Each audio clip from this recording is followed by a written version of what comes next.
Hello friends, welcome to our channel Venkat connects. ఒక web డిజైనర్గా సాధారణ జీవితం గడుపుతున్న రవి ఎందుకు ఒక పైరసీ వెబ్సైట్ క్రియేట్ చేశాడు? అంతేకాకుండా ఇతనికి సోషల్ మీడియాలో 199 మంది ఇతనికే సపోర్ట్ చేస్తున్నారు.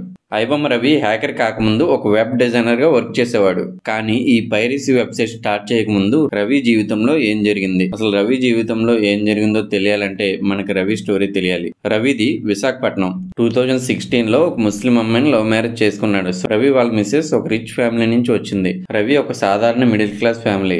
రవికి వచ్చే శాలరీతో తన ఫ్యామిలీని లీడ్ చేయడం చాలా కష్టంగా ఉండేది. అలాగే వాళ్ళకి తరచూ గొడవలు అవుతూ ఉండేవి.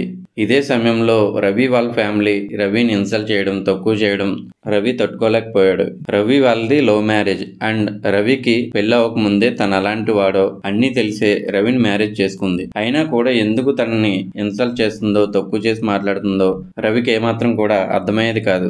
రవి ఎలా అయినా సరే ఎక్కువ మనీ సంపాదించాలి అనుకున్నాడు. తన దగ్గర ఉన్న skill web designing. Already job చేస్తున్నాడు. రవి అప్పట్లో పైరసీ వెబ్సైట్ లో మూవీస్ చూసేవాడు. తనకు ఒక డౌట్ వచ్చింది. ఈ వెబ్సైట్ రన్ చేయడం వల్ల మనీ ఎలా వస్తుంది అనే డౌట్ రవికి వచ్చింది. ఎప్పుడు మూవీస్ కోసమే వెబ్సైట్ లోకి వెళ్లే రవి ఈసారి వెబ్సైట్ ఎలా రన్ అవుతుందో అబ్జర్వ్ చేశాడు. ఈ వెబ్సైట్ క్లీన్ ఇంటర్ఫేస్ అందుగా బాలేదు. ఇందులో ఉన్న ప్లస్లు మైనస్లు తెలుసుకున్నాడు. బెట్టింగ్ యాప్స్, లోన్ యాప్స్ ని అడ్వర్టైజ్మెంట్ చేస్తే డబ్బులు వస్తాయని తెలుసుకున్నాడు. ఇవన్నీ బాగా స్టడీ చేసిన తర్వాత డిసైడ్ అయ్యి ఇమ్మడి రవి 2019లో తెలుగు ప్రజలకు పరిచయం అయ్యాడు. వేరే పైరసీ వెబ్సైట్ లాగా ఒక లింక్ క్లిక్ చేస్తే చాలా పేజెస్ ఆటోమేటిక్గా ఓపెన్ అవుతాయి. కానీ రవి క్రియేట్ చేసిన ఐబొమ్మకి అలాంటి ప్రాబ్లమ్సే లేవు. దీని క్లీన్ ఇంటర్ఫేస్ ఆ విధంగా డిజైన్ చేశాడు రవి. Easy friendly website. ఎలాంటి యాప్ అవసరం లేకుండా చాలా ఈజీగా మూవీస్ చూడొచ్చు. ఈ క్లీన్ ఇంటర్ఫేస్ వల్లే వెబ్సైట్ లో మూవీస్ చూడడం చాలా ఈజీగా ఉండేది. ఓటీటీ ప్లాట్ఫామ్స్ లో రిలీజ్ అయ్యే మూవీస్ ని కొన్ని టూల్స్ ఉపయోగించి డౌన్లోడ్ చేసి తన వెబ్సైట్ లో పెట్టేవాడు. అప్పటి వరకు కేవలం ఓటీటీ ప్లాట్ఫామ్స్లో రిలీజ్ అయిన మూవీస్ మాత్రమే పెట్టేవాడు. ఈ వెబ్సైట్ మెయింటెనెన్స్ కోసం మనీ కావాలి. దానికోసం ప్రమోషన్స్కి ఈమెయిల్ ఐడిని వెబ్సైట్లో ఇచ్చాడు. కొన్ని బెట్టింగ్ యాప్స్, లోన్ యాప్స్ రవిని కాంటాక్ట్ అయ్యి వాళ్ళ యాప్స్ని ఐబొమ్మ ప్లాట్ఫామ్లో ప్రమోట్ చేయించేవాడు. ఇలా చేసిన ప్రమోషన్ మనీతో 70 నుంచి 80 లక్షల వరకు సంపాదించాడు. ఇన్ని రోజులు మనీ సంపాదించడం లేదని ఏలన చేసిన తన భార్యకి సంపాదించిన మొత్తం అమౌంట్ చూపించాడు. కానీ తన భార్య అప్పటికే డివోర్స్ ఇవ్వాలని డిసైడ్ అయిపోయింది. రవి ఇదంతా చేసింది తన ఫ్యామిలీ కోసం. అయినా తన భార్య మాత్రం డివోర్స్ ఇమ్మని కోరింది. ఎంత చేసినా తను డివోర్స్ కోరడంతో రవి కూడా ఈ రిలేషన్షిప్ వద్దనుకున్నాడు. 2021లో ఇద్దరు డివోర్స్ తీసుకున్నారు. రవికి అప్పుడు ఒకటే అర్థమైంది, డబ్బు లేకపోతే బయట సమాజమే కాదు ఫ్యామిలీ కూడా పట్టించుకోరు అని. ఎలా అయినా ఏం చేసైనా ఏదోలాగా డబ్బులు సంపాదించాలని ఫిక్స్ అయ్యాడు. తను ఆల్రెడీ 2019లో స్టార్ట్ చేసిన ఐబొమ్మ కంటిన్యూ చేయాలని డిసైడ్ అయ్యాడు. ఇక్కడే ఇండియాలో ఉండి చేస్తే దొరికిపోతాడని నెదర్లాండ్ వెళ్ళాడు. తన వెబ్సైట్కి కావాల్సిన సర్వర్స్ అన్ని కొని ఇన్వెస్ట్మెంట్ చేశాడు అండ్ ఇంకా కొద్ది మందిని హైర్ చేసుకున్నాడు. టోటల్ గా ఒక టీమ్ ని రన్ చేయడం స్టార్ట్ చేశాడు. కరోనా టైంలో 2021 సెకండ్ వేవ్ లో ఈ వెబ్సైట్ మరింత పాపులర్ అయింది. ఇందులో కేవలం తెలుగు మూవీస్ మాత్రమే ఉండేవి. ఓటీటీ ప్లాట్ఫామ్స్ కొనలేని వారికి, మూవీ థియేటర్స్ కి వెళ్లి టికెట్స్ కొనలేని వారికి, అందరు తెలుగు ఆడియన్స్ కు ఈ వెబ్సైట్ ఒక ఎంటర్టైన్మెంట్ గా ఉండేది. ఇదంతా చూసే వాళ్ళకి ఓకే, కానీ మూవీ ప్రొడ్యూసర్స్ కి చాలా లాస్ వచ్చేది. ఇక్కడ ఫుల్లీ హెచ్డి ప్రింట్స్ వస్తుంటే ఓటీటీ సబ్స్క్రిప్షన్స్ ఎవరు కొంటారు, ఎవరు థియేటర్కి వస్తారని మూవీ ప్రొడ్యూసర్స్ అంతా కలిసి 2022లో పోలీస్ కంప్లైంట్ ఇచ్చారు. పోలీసులు మొదట ఐబొమ్మ వెబ్సైట్లో ప్లే అయ్యే బెట్టింగ్ యాప్స్, లోన్ యాప్స్ నుంచి ఇన్వెస్టిగేషన్ స్టార్ట్ చేశారు. ఐబొమ్మ రవి ఓటీటీ ప్లాట్ఫామ్స్లో వచ్చే మూవీస్ని థర్డ్ పార్టీ యాప్స్తో డౌన్లోడ్ చేసి అప్లోడ్ చేసేవాడు. తర్వాత థియేటర్లో రిలీజ్ అయిన మూవీస్ కూడా అప్లోడ్ చేయడం స్టార్ట్ చేశాడు. అయితే దీనికి ఇండియాలోనే రవి టీం వర్క్ చేసేది.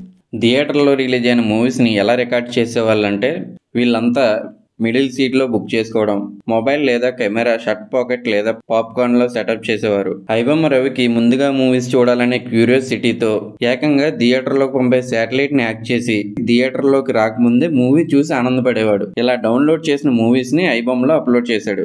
రవి ఇక్కడే దొరికిపోయాడు. నార్మల్గా థియేటర్లో ఉండి రికార్డింగ్ చేస్తే ఇంత హెచ్డి క్వాలిటీ ఎలా వస్తుంది? పోలీసులు ఈ ఒక్క పాయింట్తో ఇన్వెస్టిగేషన్ స్టార్ట్ చేశారు. థియేటర్లో ఫస్ట్ డే టికెట్స్ బుక్ చేసుకునే వాళ్ళ లిస్ట్ తీశారు. రెగ్యులర్గా first day weekly tickets book చేసుకున్న వాళ్ళ డేటాతో ఎంక్వైరీ చేయగా రవి టీం దొరికిపోయింది.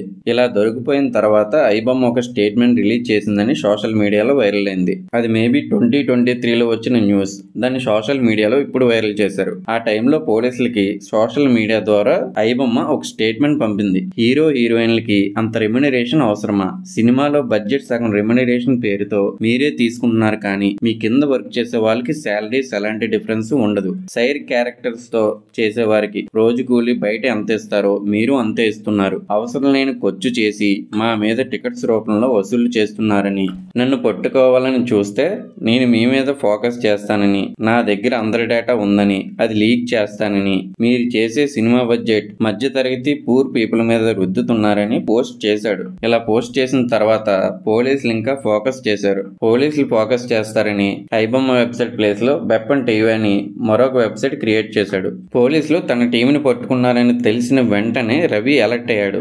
కానీ తను ఒక ప్రాపర్టీస్ అమ్మే పని మీద ఇండియాకు వచ్చినప్పుడు పోలీసులకి దొరికిపోయాడు. ఇవి అమ్మేసి మళ్ళీ ఇండియాకి రాకూడదని డిసైడ్ అయ్యాడు. కానీ రవి ఇండియాకి వస్తున్న విషయం పోలీసులకి ఎలా తెలిసింది? కొంచెం మంది అయితే వాళ్ళ వైఫై పట్టించింది అంటున్నారు. మరి కొంచెం మంది అయితే వాళ్ళ టీమ్మేట్స్ ఇన్ఫర్మేషన్ ద్వారా వచ్చి దొరికిపోయాడు అని అంటున్నారు. ఇందులో ఏది నిజమో ఇప్పటికీ సరైన ఇన్ఫర్మేషన్ లేదు.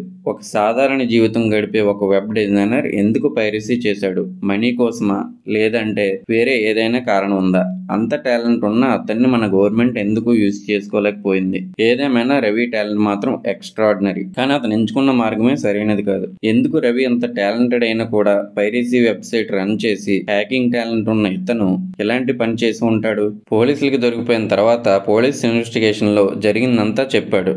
ఐబొమ్మ రవి మీద మీ ఒపీనియన్ ఏంటో కింద కామెంట్ బాక్స్లో అయితే చెప్పండి. మన వీడియో నచ్చినట్లయితే లైక్ చేయండి, షేర్ చేయండి. మరిన్ని అప్డేట్స్ కోసం మన ఛానల్ ఇప్పుడే సబ్స్క్రైబ్ చేసుకోండి. పక్కన ఉన్న నోటిఫికేషన్ బెల్ ఆన్లో పెట్టుకోండి. Thank you for watching.